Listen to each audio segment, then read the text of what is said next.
नमस्कार दोस्तों, आज हम आपको नवरात्रि में सुनी जाने वाली 9 देवियों की कथा सुनाने जा रहे हैं, जिनके बिना सब कुछ अधूरा रहता है। तो चलिए कथा शुरू करते हैं। आर्थिक संकट को हरण करने वाली, दुखों को सुखों में बदलने वाली, कुबेर के समान धन संपत्ति प्रदान करने वाली इन देवियों की कथा को सुनने मात्र से हर वर्ग के लोगों की झोलियां खुशियों से भर जाती है। आइए इन देवियों की कथा का श्रवण करते हैं। तो प्रेम से बोलिए संकटा माता की जय। किसी नगर में एक मालिन अपनी सास और एक बेटे के साथ रहती थी। मालिन की सास बहुत कठोर हृदय वाली महिला थी। वह मालिन को बहुत दुख देती, वह उससे घर का सारा काम करवाती, उसे बहुत बुरा भला कहती, उसे ढंग से खाने को भी नहीं देती। एक दिन की बात है, किसी बात को लेके एक दिन मालिन की सास ने उसे बहुत डांटा और उसके बच्चे सहित उसे अपने घर से निकाल दिया। मालिन ने अपनी सास को बहुत समझाया कि माँ जी, मेरा बेटा बहुत छोटा है, मैं इसे लेकर कहाँ जाऊंगी। पर उसकी सास ने उसकी एक ना सुनी। माँ जी, मुझे क्षमा कर दीजिए, अब मुझसे कोई गलती नहीं होगी।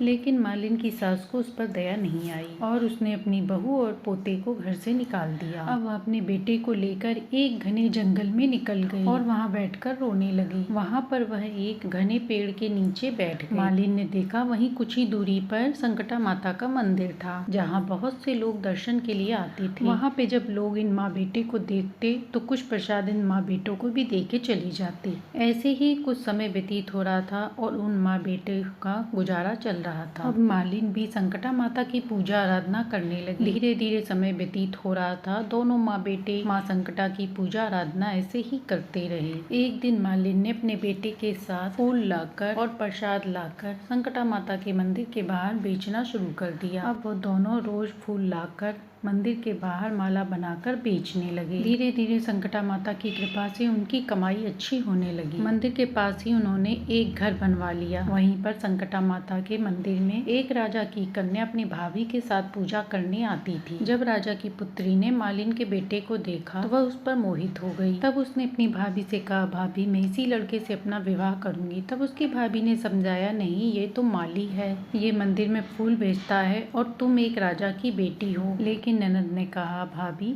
मैं तो इन्हें संकटा माता के मंदिर में खड़ी होकर इन्हें अपना पति मान चुकी हूँ, इसलिए अब मैं शादी इन्हीं से करूंगी। इसके बाद राजकुमारी की भाभी ने राजा को सारी बात बताई। राजा अपनी बेटी से बहुत प्यार करता था। राजा ने यह सब सुना तो वह अपनी बेटी का विवाह करने को तैयार हो जाता है। इसके बाद राजा ने धूमधाम से अपनी बेटी का विवाह मालिन के बेटे के साथ कर दिया। जब राजकुमारी अपने ससुराल आई तो मालिन अपने बेटे और बहू को ले जाकर सबसे पहले संकटा माता के दर्शन पूजन कराए। इसके बाद मालिन की ऐसी स्थिति देखकर पूरे गांव में ढिंढोरा पिट गया कि संकटा माता की पूजा आराधना करने से सभी के सब दुख दूर हो जाते हैं। यह सुनकर सभी लोग दूर दूर से संकटा माता के दर्शन पूजन करने आने लगे। इसके बाद मालिन और उसके बेटे की और भी ज्यादा बिक्री दुकान की होने लगी। अब उनके पास भी बहुत सा धन आने लगा। इधर मालिन की सास के बुरे दिन आ गए। उसके पास कुछ भी नहीं बचा था, वह खाने के लिए भी तरस रही थी। मालिन की सास भिखारी की तरह इधर उधर भटक रही थी। एक दिन वह भटकते भटकते संकटा माता के मंदिर में जा पहुंची। उसने मालिन के लड़के से कहा, बेटा, मुझे कुछ खाने को दे दो और कोई काम हो तो मुझे काम पर रख लो। लड़के को उसकी हालत देखकर उस पर दया आ गई और उसने उसे काम पर रख लिया। मालिन की सास वहीं काम करने लगी। थोड़ी देर में जब मालिन आई तो उसने अपनी सास को देखकर कहा,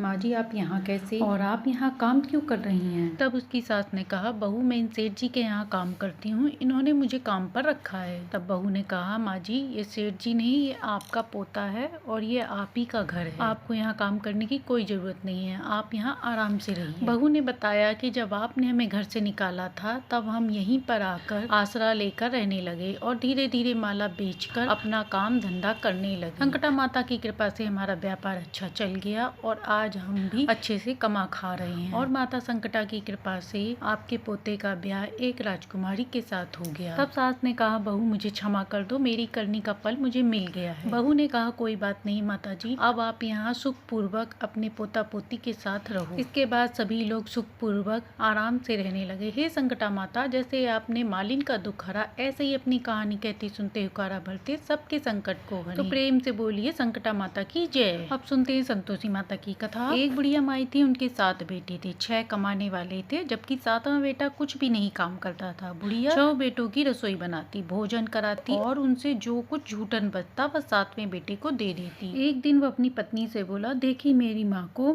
मुझसे कितना प्रेम करती है। वह बोली, क्यों नहीं, सबका झूठा जो तुमको खिलाती है। वह बोला, ऐसा नहीं हो सकता, जब तक मैं अपनी आंखों से न देख लूं मैं नहीं मान सकता। बहू हंसकर बोली, देख लोगे तब तो मानोगे। कुछ दिन बाद त्योहार आया, घर में 7 प्रकार के भोजन, चूरमे, लड्डू बने। वह जांचने को सिर दुखने का बहाना कर पतला वस्त्र सिर पर ओढ़े रसोई घर में सो गया। वह कपड़े में से सब देख रहा था। 6 भाई भोजन करने आए। उसने देखा माँ ने सबके लिए सुंदर आसन बिछाया, नाना प्रकार की रसोई परोसी और आग्रह करके उन्हें जिमाया। वह देखता रहा। 6 भाई भोजन करके उठे, तब माँ ने उनकी झूठन थालियों में से लड्डुओं के टुकड़े उठाकर एक लड्डू बनाया। झूठन साफ कर बुढ़िया माई ने उसे पुकारा, बेटा 6 भाई भोजन कर गए, अब तू बचा है, तू भी आ जा। वह बोला, माँ मुझे भोजन नहीं करना, मैं अब परदेश जा रहा हूँ। माँ ने कहा, जाता है तो आज जा। वह बोला, हाँ आज ही जा रहा हूँ। यह कहकर वह घर से निकल गया। चलते समय पत्नी की याद आई। वह गौशाला में उपले थाप रही थी। वह वहाँ जाकर बोला, हम जावे परदेश, आवेंगे कुछ काल, तुम रहियो संतोष से, धर्म अपनो पाल। वह बोली, जाओ पिया आनंद से, हमारो सोच हटाए, राम भरोसे हम रहे, ईश्वर तुम्हें सहाय। 2 निशानी आपन देख धरू में धीर, सुधीमती हमारी सारियो, रखियो मन गंभीर। वह बोला, मेरे पास तो कुछ नहीं है, ये अंगूठी है, सो ले और अपनी निशानी मुझे दे। वह बोली, मेरे पास क्या है, यह गोबर भरा हाथ है। यह कहकर उसकी पीठ पर गोबर से हाथ थाप दिया और वह चलते चलते दूर देश पहुंचा। वहाँ एक साहूकार की दुकान थी। वहाँ जाकर कहने लगा, भाई मुझे नौकरी पर रख लो। साहूकार को जरूरत थी, वह बोला, रह जा। लड़के ने पूछा, तनख्वाह क्या दोगे? साहूकार ने कहा, काम देखकर दाम दूंगा। साहूकार की नौकरी मिली। जब सुबह 7 बजे 10 बजे तक नौकरी बजाने लगा, कुछ दिनों तक दुकान का सारा लेन देन, हिसाब, ग्राहकों को माल बेचना, सारा काम करने लगा। साहूकार के 7-8 नौकर थे, वे सब चक्कर खाने लगे। ये तो बहुत होशियार बन गया। सेठ ने भी काम देखा और 3 महीने में उसे आधे मुनाफे का हिस्सेदार बना दिया। वह कुछ वर्षों में ही नामी सेठ बन गया और मालिक सारा कारोबार उस पर छोड़कर चला गया। इधर इसकी पत्नी को सास दुख देने लगी, सारी गृहस्थी का काम करा के उसे लकड़ी लेने जंगल भेजती। इस बीच घर के आटे से जो भूसी निकलती उसकी रोटी बनाकर रख देती और फटे नारियल की नालेली में पानी देती। एक दिन वह लकड़ी लेने जा रही थी। रास्ते में बहुत सी स्त्रियां संतोषी माता का व्रत करती दिखाई दी। वह वहाँ खड़ी होकर कथा सुनने लगी और पूछने लगी, बहनों तुम किस देवी देवता की पूजा कर रही हो और उसकी करने से क्या फल मिलता है? उन स्त्रियों ने कहा कि यह व्रत करने से सभी मनोकामनाएं पूर्ण होती है, संतोषी माता की कृपा से सब कुछ अच्छा होता है।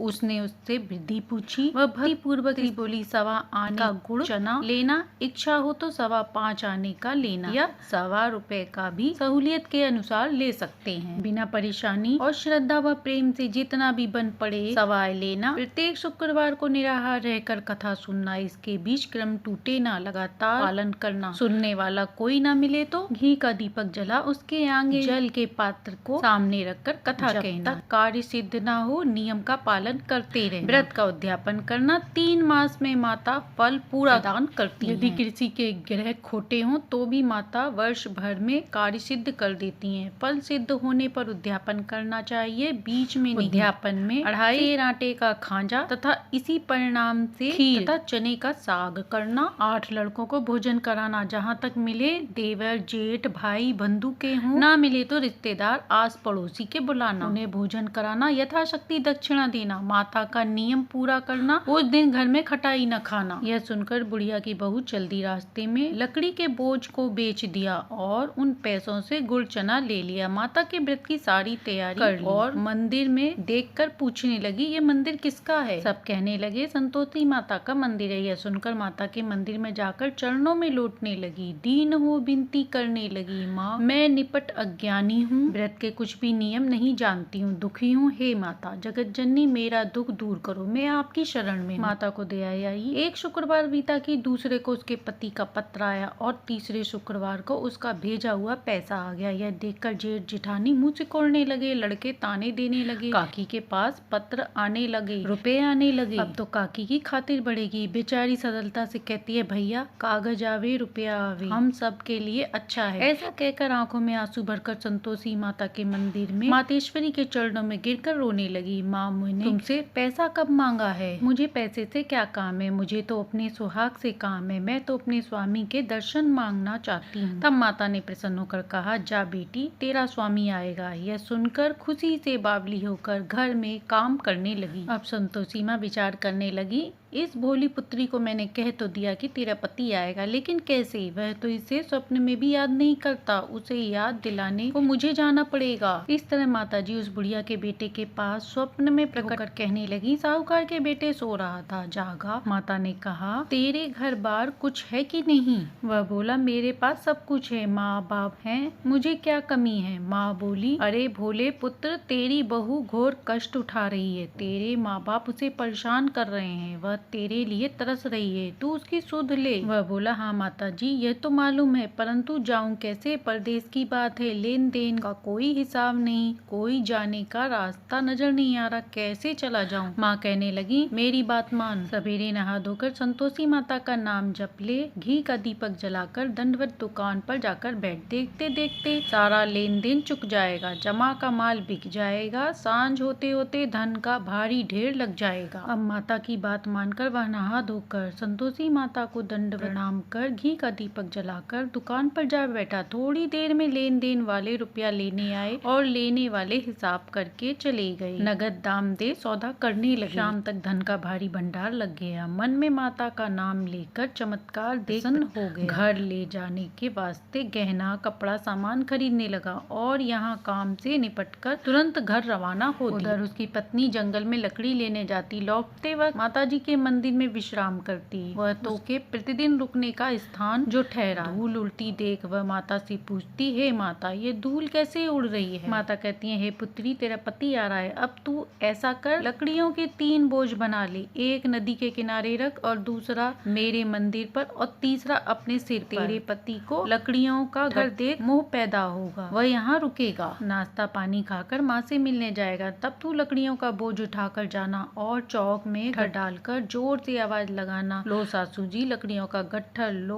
भूसी की रोटी दो, नारियल के खोपरे में पानी दो, आज मेहमान कौन आया है? माताजी से कहा, बहुत अच्छा है, कहकर उसने प्रसन्न मन से लकड़ियों के 3 गट्ठर बनाए, एक नदी के किनारे पर और एक माताजी के मंदिर पर रख दिया। इतने में मुसाफिर आ पहुंचा। सूखी लकड़ी देखकर उसकी इच्छा उत्पन्न हुई कि हम यहीं पर विश्राम करें और भोजन बना खा पी कर गाँव जाए। इसी तरह रुककर भोजन बना विश्राम करके गाँव को गया। सबसे प्रेम से मिलकर उसी समय सिर पर लकड़ी का गट्ठर लिए वो तावली सी आती है, लकड़ियों का भारी बोझ आंगन में डालकर जोर से 3 आवाज लगाती है, लो सासू जी लकड़ियों का गट्ठर लो, भूसी की रोटी दो, आज मेहमान कौन आया है? यह सुनकर उसकी सास बाहर आकर अपने दिए हुए कष्टों को भुलाने हेतु कहती है, बहू ऐसा क्यों कहती है, तेरा मालिक ही तो आया है, आप बैठ, मीठा भात खा, भोजन कर, कपड़े गहने पहन। अब उसकी आवाज सुन उसका पति बाहर आता है, अंगूठी देख व्याकुल हो जाता है। माँ से पूछता है, माँ यह कौन है? माँ बोली, बेटा यह तेरी बहू है, जब से तू गया है तब से सारे गांव में भटकती फिरती है, घर का काम काज कुछ नहीं करती, 4 पहर आकर खा जाती है। वह बोला, ठीक है माँ, मैंने इसे भी देखा और तुम्हें भी,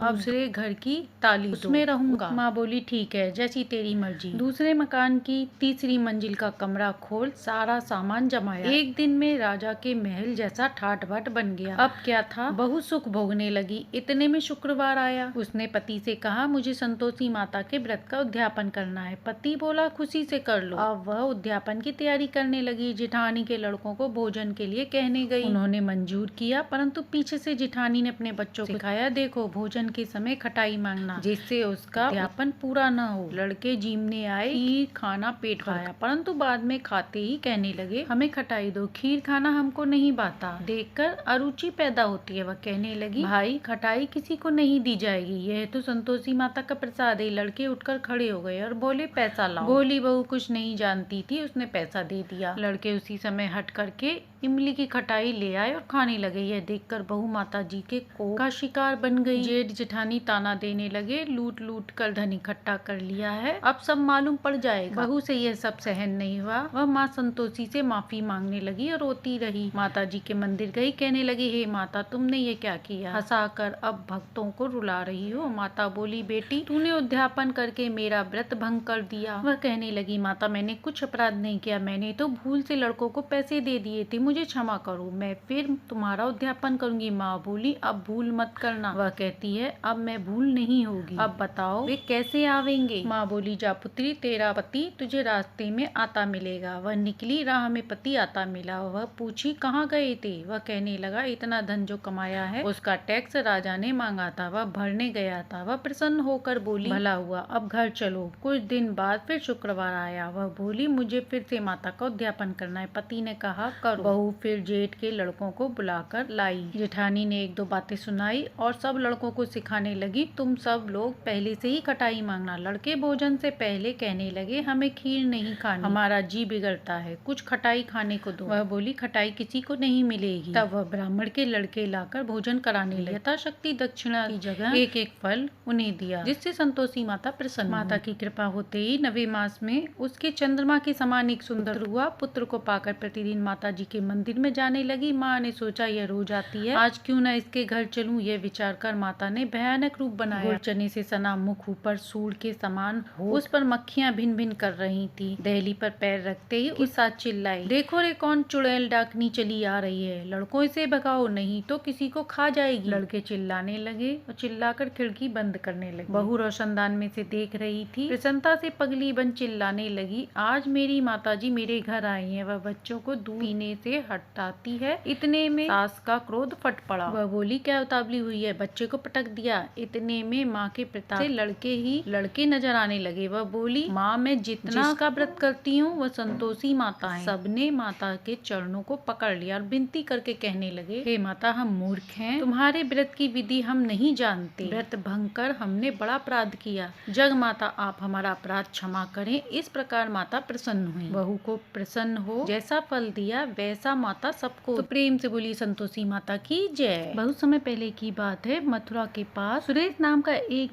वृद्ध व्यक्ति रहता था। सुरेश की भक्ति राधा रानी में असीम थी। सुरेश राधा रानी को अपने परिवार का सदस्य मानता था। सुरेश की आस्था के चर्चे आसपास पूरे ब्रज में फैले हुए थे। सुरेश बड़े ही भाव से राधा जी और कृष्ण जी की पूजा पाठ किया करता था। उसके घर में जब भी भोजन बनता तो वह सबसे पहले राधा रानी और कृष्ण जी को भोग लगाता, उसके बाद स्वयं भोजन करता। सुरेश राधा रानी को अपनी पुत्री मानकर उनकी पूजा पाठ किया करता। उसकी ऐसी भक्ति देखकर कुछ लोग उसे मानसिक रूप से अस्वस्थ कहने लगी थी, पर उसे किसी की कोई बात का फर्क नहीं पड़ता था। एक दिन उसकी नजर किसी कार्य हेतु पास के गांव में पड़ी। उस समय सफर के लिए इतने साधनों की उपलब्धता नहीं थी, जिसके कारण उसे पैदल जाना पड़ा। पूरे दिन वह कार्य हेतु इधर उधर घूमता रहा। शाम का समय चल चुका था। पैदल घूम घूम कर सुरेश पूर्ण रूप से थक गया था। सुरेश को बहुत प्यास लगी, परंतु उसे बीच मार्ग में कहीं भी पानी नहीं मिला। धीरे धीरे उसका हाल बेहाल हो चुका। पैदल ही पानी की खोज में सुरेश नंदगांव जा पहुंचा, जहां उसने देखा किशोरियां कुएं से पानी भर रही हैं। सुरेश ने उनके पास जाकर कहा, बेटी, मैं बहुत प्यासा हूँ, क्या तुम मुझे पानी पिलाती हो? उनमें से एक कन्या ने उत्तर दिया, जी रुकिए, मैं अभी आपको पानी पिलाती हूँ। वह कन्या कुएं से पानी खींचने लगी। तभी सुरेश ने उस कन्या से पूछा कि यह कौन सा गाँव है? कन्या बोली, काका, यह नंदगांव है। सुरेश ने तुरंत कहा, नहीं, मैं तुम्हारे यहाँ पानी नहीं पी सकता। कन्या ने पूछा, क्यों काका, कोई बात है क्या? सुरेश बोला, हाँ, ये तो हमारी राधा रानी का ससुराल है और बेटी के ससुराल का पानी पीना तो पाप का भागी होना है, मैं यह पाप नहीं कर सकता। उसके मुख से यह बात सुनकर वहाँ उपस्थित सभी किशोरियाँ उसकी भक्ति को देखकर हैरान में पड़ गईं। वह वहाँ से आगे आया। प्यास के कारण उसे चक्कर आने लगी थी। आंखों के आगे सभी धुंधला सा दिखाई दे रहा था। पानी की तलाश में वह पैदल चलते चलते बहुत दूर निकल आया और एक समय ऐसा आया कि उसे प्यास के कारण जमीन पर गिर गया और बेहोश होने वाला था। परंतु फिर जो हुआ उसे देखने व सुनने वाले सभी हैरान में पड़ गए। पास से ही एक छोटी कन्या दौड़ती हुई उसके तरफ आई और बोली, बाबा ये लो पानी पी लो, आप बहुत प्यासे हो। सुरेश ने बालिका से कहा कि नहीं बेटा, ये नंदगांव है और मैं यहाँ का पानी नहीं पी सकता। बालिका ने कहा, नहीं बाबा, ये नीम गाँव है, नंदगांव तो कब का निकल गया। इतना बोलकर बालिका ने सुरेश को पानी पिलाया। सुरेश ने बाद में उस बालिका से उसका नाम पूछा। बालिका ने बताया, मेरा नाम राधा है, और इतना कहकर बालिका वहाँ से गायब हो गई। सुरेश आश्चर्य में था। वह समझ गया कि ये तो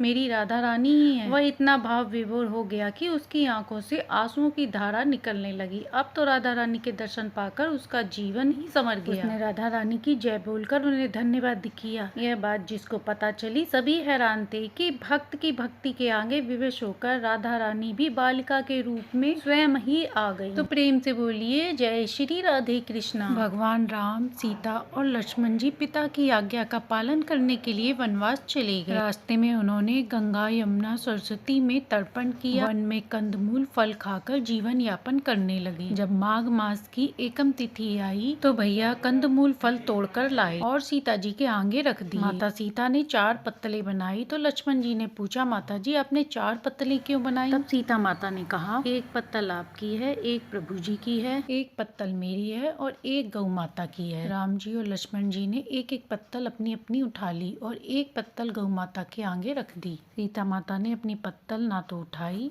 और ना ही उसमें से कुछ खाया। तब भगवान राम ने सीता माता से पूछा कि आपने फलाहार क्यों नहीं किया? तब माता सीता ने कहा, मेरा तो चैत मास में राम कथा कहने का नियम है। राम कथा कहने से पहले मैं फलाहार नहीं करूंगी। तब गाय माता ने भी अपनी गर्दन हिलाई। तब राम जी ने कहा कि मुझे कथा सुना दो। तब सीता जी ने कहा कि आप हमारे पति देव हैं, हम आपको कथा कैसे सुना सकते हैं? तब लक्ष्मण जी ने कहा, हे माते, राम कथा आप हमें सुना दीजिए। तब माता ने कहा, आप तो शादीशुदा हैं, औरतों की बातें औरतें ही जाने। तब लक्ष्मण जी सोचने लगे कि वन में औरतें कहाँ से आएंगी। तब लक्ष्मण जी ने वन में माया नगरी से एक नगर बसाया जहाँ पर सभी चीजें सोने की थीं। उन्होंने उस नगरी का नाम सोने की नगरी रख दिया। उस नगरी के सभी लोग अमीर थे, कोई भी गरीब नहीं था। वहाँ के सभी लोग बहुत घमंडी। तब लक्ष्मण जी ने सीता माता से कहा, हे माते, आप यहाँ से थोड़ा आगे जाएंगी तो एक सोन नगरी आएगी। वहाँ एक पनघट है, वहाँ गाँव की बहुत सी औरतें बैठी हुई आपको मिल जाएंगी। आप वहाँ जाकर अपनी राम कथा सुनाकर आइए। अब माता सीता वहाँ कुएं पर गईं और वहाँ देखा उन्होंने बहुत सी पनिहारें हैं, पानी भर रही थी। उनके पास सभी चीजें सोने की थीं, जैसे मटका, झालर आदि। माता सीता कुएं की मुड़ेल के पास जाकर बैठ गईं और औरतों से कहा, राम राम। परंतु किसी औरत ने भी राम का जवाब राम राम से नहीं दिया, क्योंकि वे सभी अमीरी के गर्व में डूबी हुई थी। थोड़ी देर में एक कुंवारी लड़की आई। माता सीता ने उसे भी राम राम कहा, लेकिन उसने भी राम राम का जवाब राम राम से नहीं दिया। तब सीता माता ने उस लड़की से कहा, बेटी क्या तुम मेरी राम कथा सुन लोगी? तब उस लड़की ने कहा, मेरे पास समय नहीं है, मैं अपने घर जा रही हूँ, मैं आपकी राम कथा नहीं सुनूंगी। माता सीता ने कहा, मेरे राम लक्ष्मण भूखे हैं।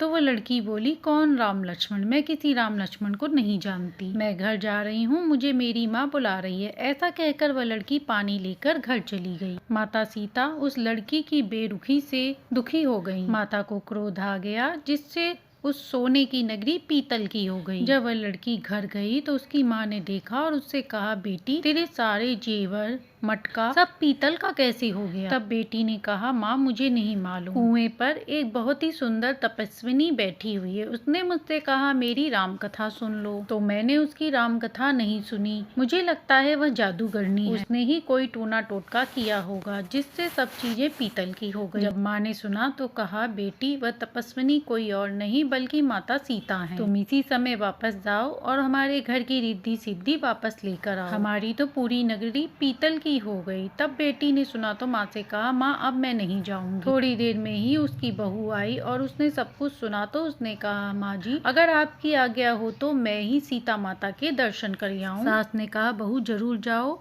और माता सीता की राम कथा जरूर सुनकर आना। बहू उसी समय पीतल का कलश लेकर कुएं पर गई। वह कुएं से पानी भरती और वापस कुएं में डाल देती। ऐसा बहू ने 3-4 बार किया। माता सीता उसे देख रही थी। तब माता सीता ने कहा, तुम्हें घर पर कोई काम नहीं है जो तुम बार बार पानी भरती हो और उसमें डाल देती हो? तब बहू बोली, माता जी मैं अपने घर का सारा काम निपटा कर आई हूँ। तो माता सीता ने कहा, तुमने मुझे माता कहा है, यह सुनकर मुझे बहुत अच्छा लगा। तुम्हारे पास अगर समय हो तो तो मेरी राम कथा सुन लोगी? तो बहू बोली, माता जी मैं आपकी राम कथा अवश्य सुनूंगी। मुझे आप अपनी राम कथा अवश्य सुनाइए, आपकी राम कथा सुनकर ही मैं घर जाऊंगी। माता सीता राम कथा सुनाने लगी। माता सीता बोली, चंदन की चौकी, मोतियों का हार, राम कथा हमारे गले का हार, राम ध्याऊं राम मनाऊं, राम कहे तो परदेश जाऊं। माता सीता ने उससे कहा, तूने मेरी इज्जत रखी है, भगवान तेरी इज्जत रखेंगे। हमारी इस लोक में तूने सहायता करी है, भगवान तेरी स्वर्ग लोक में सहायता करेंगे। फिर सीता माता ने राम कथा सुनानी शुरू करी और बहू राम कथा सुनने लगी। आओ राम, बैठो राम, जलबल झारी लाई राम, कीकर की दातून लाई राम, ठंडा जल लाई राम, सब परिवार पधारो राम, जुबला टोपी पहनो राम, मक्खन मिश्री लाई राम, मक्खन मिश्री खाओ राम, स्वर्ण सिंहासन लाई राम, स्वर्ण सिंहासन विराजो राम, झालर टिकरा लाई राम, झालर टिकरा बजाऊं राम, शंख ध्वनि लाई राम, जुग जुग पाँव लागू राम, रक्ता रोमन मोती राम, शरण अपनी ले लो राम, दूध कटोरा ले लो राम, सीता चरण दबाए राम, सुख पूर्वक सो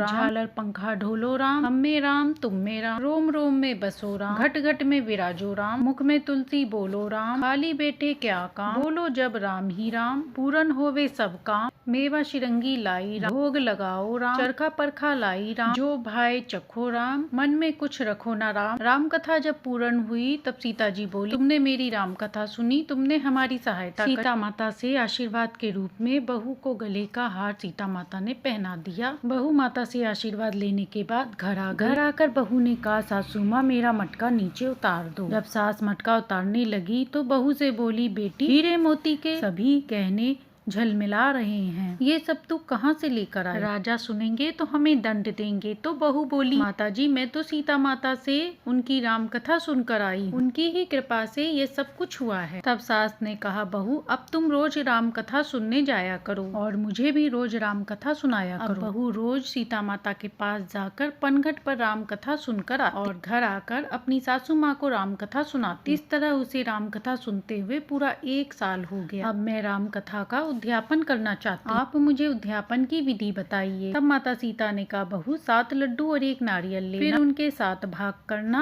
1 भाग मंदिर में चढ़ाना तो तुझे मंदिर बनवाने का जितना फल मिलता है उतना फल मिलेगा। 1 भाग तालाब की मुंडेल पर रख देना तो तुझे तालाब खुदवाने का फल मिलेगा। 1 भाग भागवत पे चढ़ा देना तो तुझे भागवत सुनने का उतना फल मिलेगा। 1 भाग तुलसी पर चढ़ा देना तो तुझे तुलसी विवाह कराने का जितना फल होता है उतना फल मिलेगा। 1 भाग कुंवारी कन्या को दे देना तो तुझे कन्यादान का फल मिलेगा। 1 भाग ब्राह्मण को दे देना तो ब्राह्मण जिमाने के बराबर उतना फल तुझे मिलेगा। 1 भाग सूर्य भगवान को चढ़ा देना तो तुझे 33 कोटि देवी देवताओं का फल मिलेगा। यह सुनकर बहू बहुत खुश हुई और सीता माता को प्रणाम करके वह घर आ गई और जैसा सीता माता ने कहा था वैसे ही 7 भागों में बराबर बराबर बांट दिया। इसके बाद वह सीता माता के पास गई और उन्हें सारी बात बताई। सीता माता ने कहा, 7 दिन बाद तुम्हारे लिए बैकुंठ से विमान आएगा।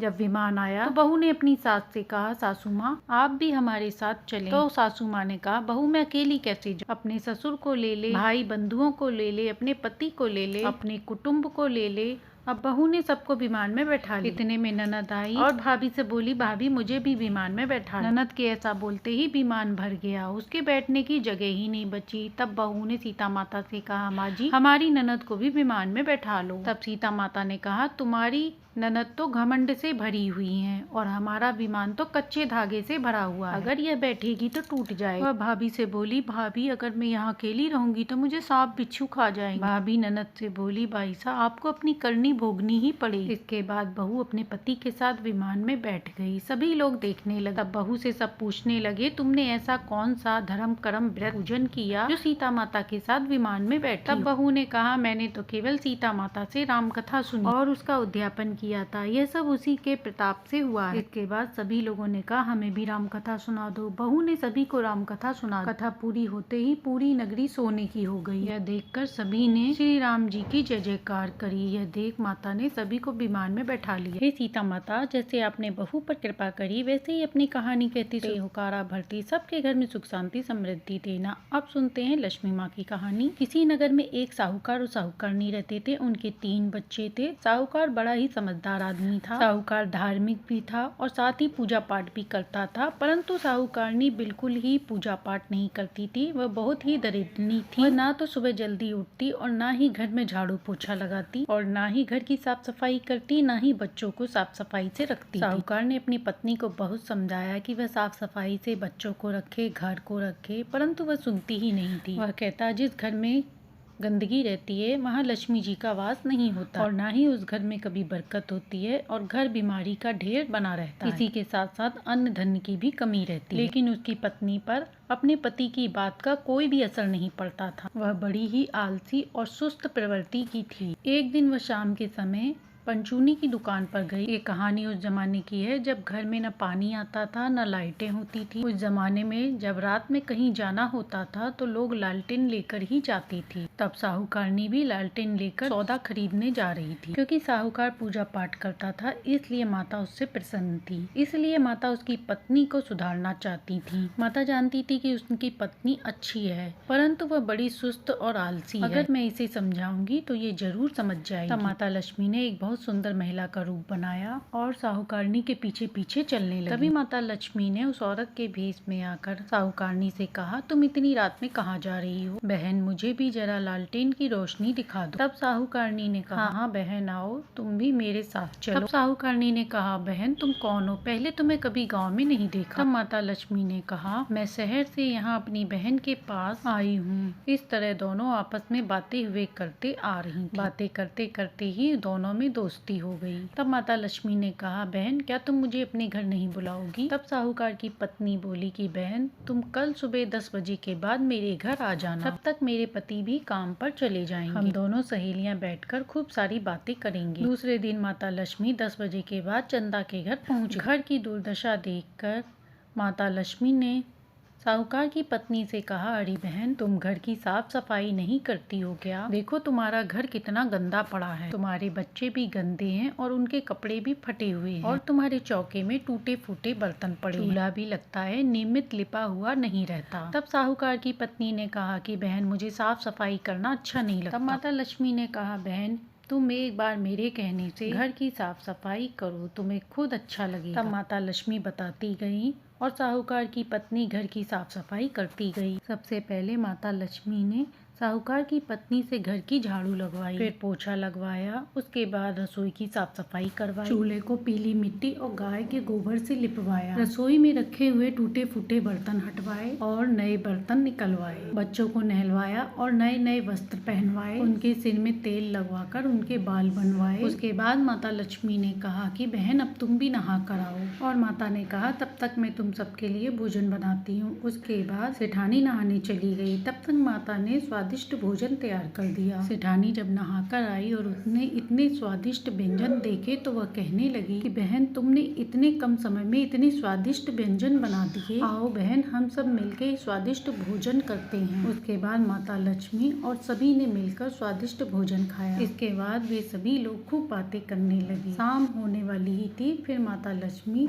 कल आने का कह के चली गई। इस तरह 8 दिन तक रोज माता लक्ष्मी सेठानी के घर आती रही और उसके घर की साफ सफाई बोल बोल कर करवाती रही। 15 दिन होने के बाद अब सेठानी को भी अपना घर बहुत अच्छा लगने लगा। उसके अंदर इस बदलाव को आई देखकर उसका पति भी बहुत खुश था। ऐसा करते करते कब साल बीत गया, सेठानी को पता भी नहीं चला। घर में साफ सफाई रहने से बरकत बढ़ गई, घर में अन्न धन के भंडार भर गए। हे लक्ष्मी माता, जैसे आपने सेठानी के घर की दुर्दशा को दशा में बदला, ऐसे ही अपनी कहानी कहती सुनते उकारा भरते सबके घर में सुख शांति समृद्धि देना। तो प्रेम से बोलिए लक्ष्मी माता की जय। अब सुनते गाय माता की कथा। एक समय की बात है, किसी गांव के कोने में एक टूटी फूटी झोपड़ी थी जहां गोपाल नाम का एक गरीब युवक रहता था। बचपन में ही उसकी माँ ने उसे छोड़ दिया था और पिता भी ज्यादा दिनों तक उसका सहारा न बन सके। अनाथ होते ही दुनिया ने उससे मुंह भी मोड़ लिया। कोई उसे अपनाने को तैयार ही नहीं था। लोग उसकी गरीबी का मजाक उड़ाते, ताने देते और उसे अपशुगनी समझते। गोपाल को कोई अपना कहने वाला नहीं था, लेकिन उसने अपनी माँ की दी हुई आखिरी सीख को कभी नहीं भुलाया। बेटा, यदि कभी लगे कि दुनिया में कोई तेरा अपना नहीं तो तू माँ दुर्गा का सहारा लेना। तुम उन्हें अपनी माँ मान लेना, वे सदा तेरा साथ देंगी। एक दिन जब उसे बहुत अपमान सहना पड़ा तो वह अकेले बैठकर फूट फूट कर रोने लगा। उस रात उसे सपना आया, माँ दुर्गा स्वयं प्रकट हुई और कहा, बेटा चिंता मत कर, मुझे अपनी माँ मानकर सच्चे मन से मेरी आराधना कर, मैं तेरा हमेशा साथ दूंगी। सुबह उठते ही गोपाल की आंखों में नई चमक। उसने तय किया कि वह माँ दुर्गा की पूजा पूरी श्रद्धा से करेगा। उनकी झोपड़ी के पास एक पुराना मंदिर था जहाँ कोई नहीं जाता था। गोपाल ने वहाँ जाकर सफाई शुरू कर दी। वह फूल तोड़कर माँ के चढ़ाता, मिट्टी के दीप जलाता और श्रद्धा से भजन गाता। गांव के लोगों को यह व्यवहार अजीब सा लगा। वे उसका मजाक उड़ाने लगे। कुछ लोगों ने तो उसे पागल कह दिया। अरे यह गरीब क्या माँ की सेवा करेगा, इसके पास तो खुद खाने को नहीं, भला देवी इसकी क्या सुनेंगी। वे मंदिर आकर उसे परेशान करते, कभी उसका दीपक बुझा देते, कभी फूल फेंक देते, लेकिन गोपाल डरा नहीं। उसने अपनी भक्ति नहीं छोड़ी। वह मान चुका था कि दुर्गा माँ ही उसकी सच्ची माँ है। अब उसे किसी की परवाह नहीं थी। नवरात्रि का पर्व आया, गांव में हलचल थी, लेकिन गोपाल के लिए यह पर्व कुछ अलग था। उसने संकल्प किया कि वह पूरे 9 दिन का उपवास रखेगा और हर दिन माँ दुर्गा की पूजा करेगा। उसने अपनी झोपड़ी में दीप जलाए। भले ही उसके पास कुछ खाने को नहीं था, लेकिन वह पूरे मन से माँ की सेवा करता रहा। अब गांव वाले उससे और चिढ़ने लगे। देखो यह पागल भूखा प्यासा बैठा है, क्या माँ इसके लिए आकाश से भोजन गिरा देंगी। लेकिन गोपाल को इन बातों का कोई फर्क नहीं पड़ता। 8वें दिन की रात थी। गोपाल पूरे दिन भूखा था, लेकिन उसकी भक्ति में कोई कमी नहीं आई। वह थका हुआ मंदिर के द्वार पर सो गया। उसी रात माँ दुर्गा ने उसे स्वप्न में दर्शन दिए। वे मुस्कुराते हुए बोली, बेटा तेरी भक्ति सच्ची है, कल मैं अपना चमत्कार दिखाऊंगी। गोपाल की आंख खुली और वह भक्ति भाव से भाव विभोर हो गया। उसने हाथ जोड़कर माँ को प्रणाम किया और नवरात्रि की अंतिम रात पूरी श्रद्धा से बिताई। सुबह जब गांव वाले मंदिर पहुंचे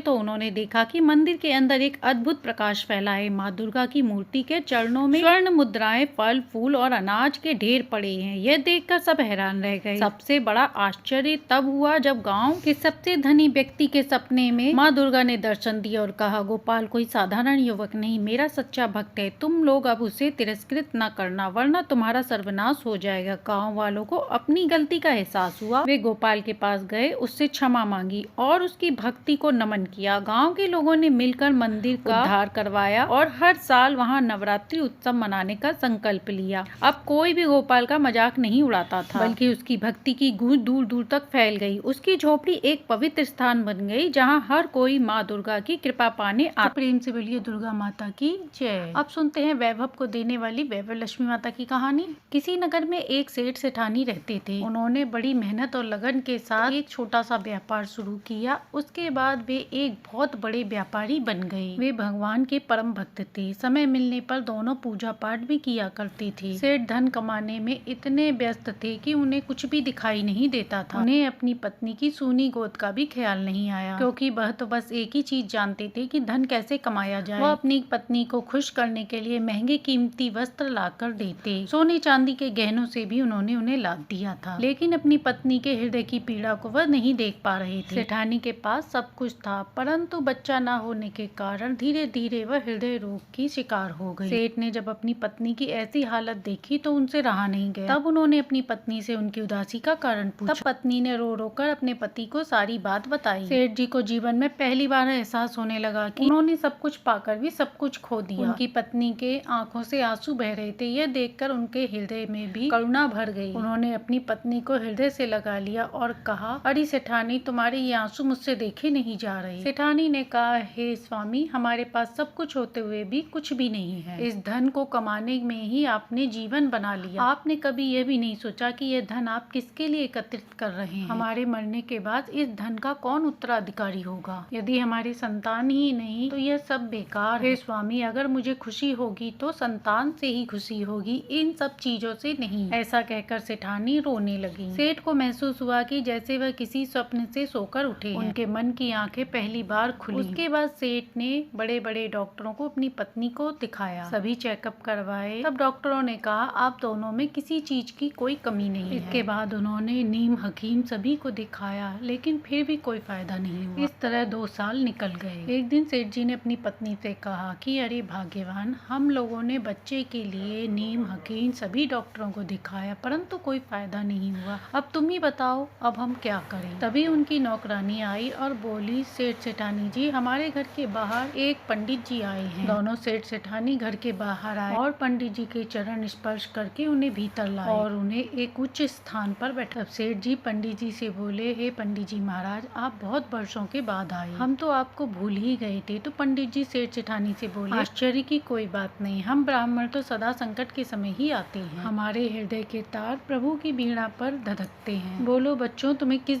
चीज का कष्ट है? तुम दोनों को देखकर लगता है कि तुम दोनों बहुत दुखी हो। दोनों सेठ सेठानी एक साथ बोले, जी जी पंडित जी, लेकिन आपको ये सब कैसे पता चला? तब पंडित जी ने कहा कि यदि मैं ये कहूँ कि आप दोनों संतान न होने के कारण अत्यंत दुखी हैं, तो आप क्या कहेंगे? ऐसा सुनते ही सेठ सेठानी पंडित जी के चरणों में गिर गए। धन्य है पंडित जी महाराज, आप वाकई में हमारे घर के पुरोहित जी हैं। क्या आप हमारे इस कष्ट को दूर कर सकते हैं? तो पंडित जी ने कहा, कष्ट दूर करने वाले तो लक्ष्मी नारायण भगवान हैं। उन्हीं के आशीर्वाद से आप वैभव लक्ष्मी व्रत के 51 व्रत करने का संकल्प लें। यह व्रत आपकी पत्नी करे और जिस दिन अंतिम व्रत हो उस दिन माता लक्ष्मी का यज्ञ हवन करें और 51 कन्याओं को भोजन कराएं। उनके पांव छूकर दक्षिणा सहित भोजन कराएं। उन्हें लाल चुनरी और फल दें। भगवान लक्ष्मी नारायण आपकी इच्छा अवश्य पूर्ण करें। पंडित जी व्रत की पूरी विधि बताकर वापस चले गए। उसके बाद सेठानी ने वैभव लक्ष्मी का व्रत किया और 51 व्रत करने के बाद वैभव लक्ष्मी व्रत का उद्यापन किया। व्रत के पूर्ण होने पर माँ वैभव लक्ष्मी की कृपा से सेठानी को गर्भ ठहर गया और 2 साल में 2 पुत्र पैदा हुए। जय हो वैभव लक्ष्मी माँ। जैसे आपने सेठानी को दिया, ऐसे ही अपनी कहानी कहती सुनते हुकारा भरती सबके घर में सुख शांति समृद्धि दे। तो प्रेम से बोलिए लक्ष्मी माता की जय। किसी नगर में एक ननद भाभी रहती थी। ननद धार्मिक विचार की थी। वह तुलसी माता की पूजा आराधना करती और उनको जल से सींचती थी और शाम के समय दिया बाती करती थी। ननद को तुलसी माता से बहुत लगाव था, परंतु भाभी को ननद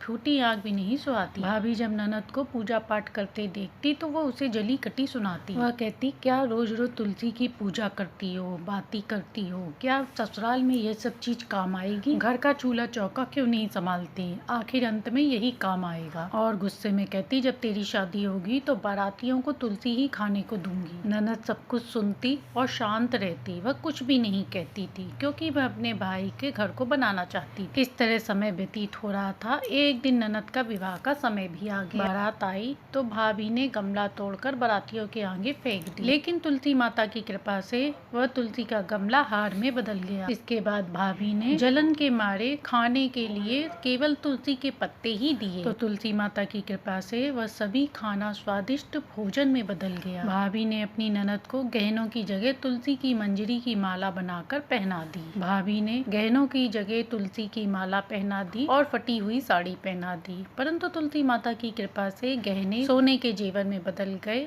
और फटी हुई साड़ी सुंदर रेशमी वस्त्र में बदल गई। विदाई के समय में भाभी ने टूटे फूटे बर्तन और तुलसी का गमला रख दिया, परंतु तुलसी माता की असीम कृपा से वह पुराने बर्तन, फटी पुरानी साड़ियाँ और सामान सभी अच्छे में बदल गए। वो टूटे फूटे बर्तन सोने चांदियों में बदल गए। जब ननद ससुराल पहुंची तो सभी ससुराल वालों ने जब देखा तो बहुत बड़ाई करी। जब भाभी को इन सब बातों का पता चला तो उसे बड़ा आश्चर्य हुआ। अब उसे तुलसी माता की महत्वता समझ में आ चुकी थी। भाभी के भी एक लड़की थी, तो उसने अपनी खुद की लड़की से कहा कि बेटी, तू भी अपनी बुआ की तरह तुलसी की पूजन किया कर। देख, तेरी बुआ तुलसी की पूजा करती थी तो उसकी शादी खूब धूमधाम से अच्छी तरह हुई। तू भी तुलसी माता की पूजा कर, जिससे तुझे भी तेरी बुआ की तरह फल मिलेगा। लेकिन भाभी की लड़की पूरी श्रद्धा भाव से तुलसी माता की पूजा नहीं करती थी। वह अनमने से तुलसी माता की पूजा करती थी। जब भाभी की लड़की का विवाह का समय आया तो उसने सोचा, जैसा बर्ताव मैंने ननद के साथ किया था ऐसा ही बर्ताव मैं इसके साथ करूंगी तो इसके घर भी धन दौलत से भर जाएगा। तब भाभी ने अपनी बेटी के साथ भी वैसा ही किया जैसा अपनी ननद के साथ किया था। बारात आई तो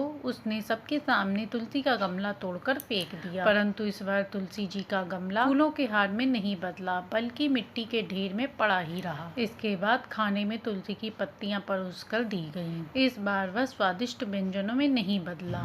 इसके बाद उसने अपनी बेटी को तुलसी की मंजरी पहना दी। इसके बाद सभी बाराती भूखे प्यासे वहाँ से चले गए और इस बार वह सोने के आभूषणों में नहीं बदली। इसके बाद उसने अपनी बेटी को फटे पुराने वस्त्र, टूटे फूटे बर्तन देकर विदा किया, परंतु इस बार फटे पुराने वस्त्र और टूटे फूटे बर्तनों में कोई बदलाव नहीं आया। जब भाभी की लड़की ससुराल में पहुंची तो सभी ने उसका तिरस्कार, अपमान किया। उसे ससुराल में बड़ा दुख मिला। भाभी कभी अपनी ननद को मायके में नहीं बुलाती। एक बार भाई को विचार आया कि बहन को शादी हुए कई साल हो गए हैं और वो कभी मायके में नहीं बुलाया है, चलो एक बार उससे मिल आता हूँ। तो उसने अपनी पत्नी से कहा, मैं अपनी बहन से मिलने उसके ससुराल जा रहा हूँ, तुम मुझे ले जाने के लिए थोड़ी सी गुड़ की भेली दे दो। पर भाभी ने खूब जली कटी सुनाई और एक थैले में ज्वार भरकर दे दिया। भाई कुछ नहीं बोला और चुपचाप थैला लेकर अपनी बहन के ससुराल पहुंच गए। ज्वार देखकर भाई बहुत दुखी हुआ और सोचने लगा कि मैं बहन के पहली बार ससुराल जा रहा हूँ, बहन के ससुराल वाले क्या सोचेंगे कि मैं अपनी बहन के लिए ज्वार लेकर आया हूँ। तभी उसे एक गौशाला दिखाई दी। भाई ने ज्वार का थैला गौशाला के पास पलट दिया तो वहाँ खड़ा ग्वाला भाई से बोला कि अरे तुम ये गाय क्या डाल रहे हो, गाय तो अन्न खाती है, तुम तो सोने चांदी के सिक्के और सच्चे मोती डाल रहे। जब भाई ने देखा तो उसे अपनी आंखों पर विश्वास नहीं हुआ। उसने जल्दी जल्दी सभी सामान को अपने थैले में डाला और प्रसन्नता से अपनी बहन के ससुराल पहुंच गया। बहन ने अपने भाई को देखा तो वह बहुत खुश। वह अपने भाई के गले मिली। भाई ने अपनी बहन को खूब आशीर्वाद दिया और उपहार में वह सोने चांदी के सिक्के दे दिए। हे तुलसी माता, जैसे आपने उस तुलसी पूजा का फल एक भाई की बहन को दिया, वैसा ही फल सबको देना। अपनी कहानी कहते सुनते हुकारा भरते सबके घर में सुख शांति समृद्धि देना। अब सुनते हैं 7वीं धरती माता की कहानी। एक समय की बात है, एक बुढ़िया माई थी। वह बड़ी धार्मिक प्रवृत्ति की थी। वह सभी व्रत, उपवास, नियम, धर्म, कर्म सभी कार्य करती थी। ऐसा करते करते उन्हें समय व्यतीत हो रहा था।